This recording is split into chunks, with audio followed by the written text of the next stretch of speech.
स्वामींच्या 11 अनुष्ठानाला सुरुवात केली आणि मित्रांनो, आपल्यापैकी बरेच जण हे स्वामींचे सेवेकरी भक्त आहेत. आपण स्वामींची अनेक सेवा देखील करीत असतो आणि जणांना स्वामींचे अनुभव देखील आलेली आहेत. तर आज आपण असाच एक अनुभव एका ताईचा त्यांच्या शब्दांमध्ये पाहणार आहोत. हा खूपच थरारक असा अनुभव आहे. चला तर मग जाणून घेऊयात. नमस्कार, मी कल्पना दांडेकर, मी मिरज येथे राहते. माझ्या घरी आजी आजोबा काका काकू आईबाबा ताई दादा असा आमचा परिवार एकत्र आमचे कुटुंब अगदी आनंदाने राहत होते. माझ्या मैत्रिणी या स्वामी सेवेकरी होत्या आणि त्यामुळे मला देखील स्वामींची सेवा करण्याची संधी मिळाली.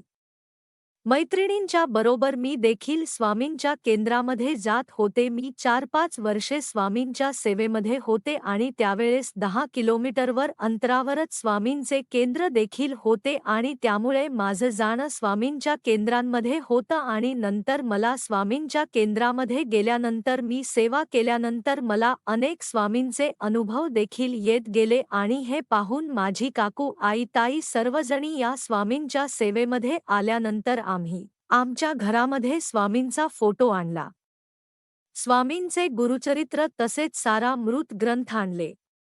तसेच जपमाळ देखील आणली आणि विधिवतपणे आम्ही स्वामींची दररोज सेवा करीत होतो.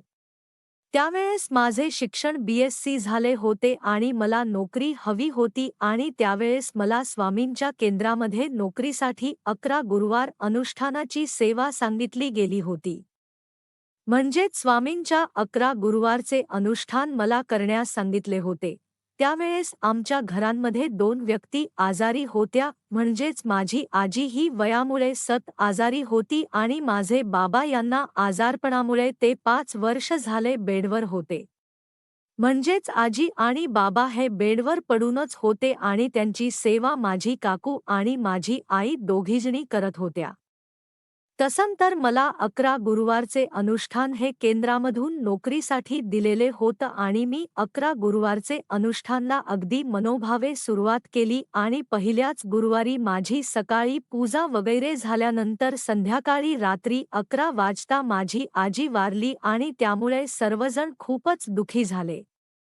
कारण पहिल्याच गुरुवारी आजी वारल्यामुळे सर्वजण माझ्यावर नाराज झाले. तसेच मी देखील खूपच हतबल झाले होते, कारण हे सर्व पहिल्याच गुरुवारी का घडावं.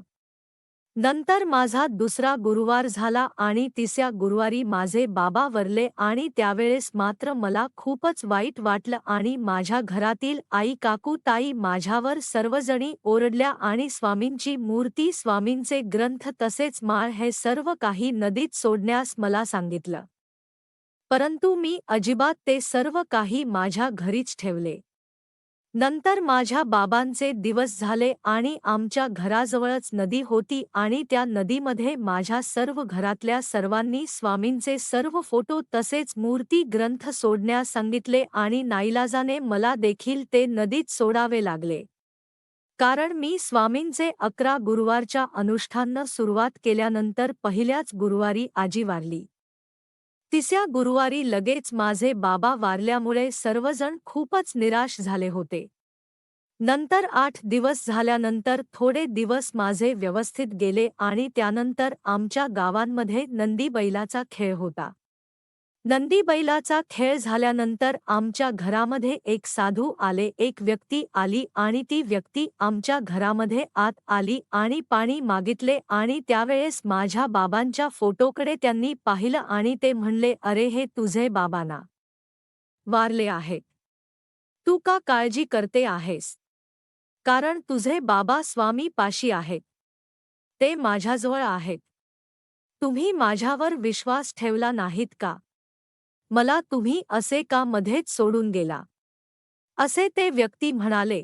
मला परत आणा आणि ती व्यक्ती बाहेर जाताच आमच्या अंगणामध्ये चाफ्याची फुले पडली आणि त्यावेळेस ती व्यक्ती अदृश्य झाली.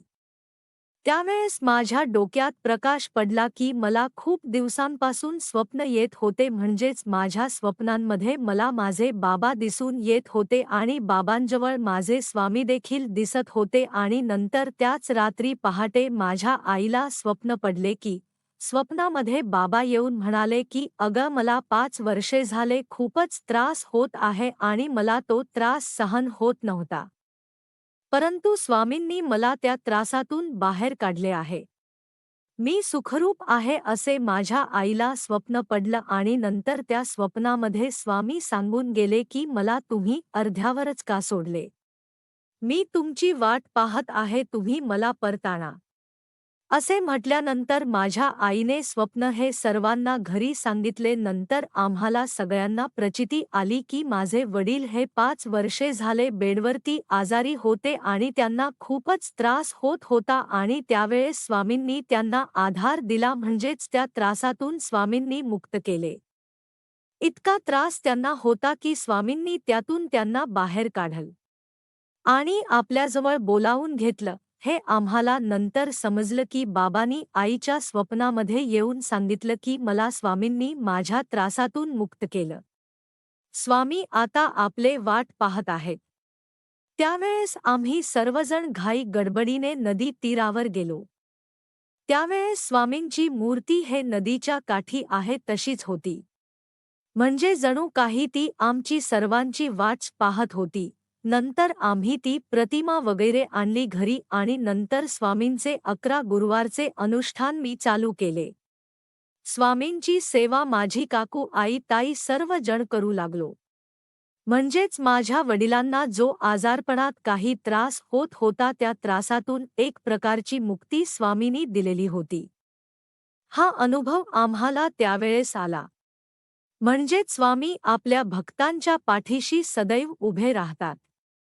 तेव्हापासून आमच्या घरांमध्ये दररोज नित्यनेमाने स्वामींची सेवा केली जाते.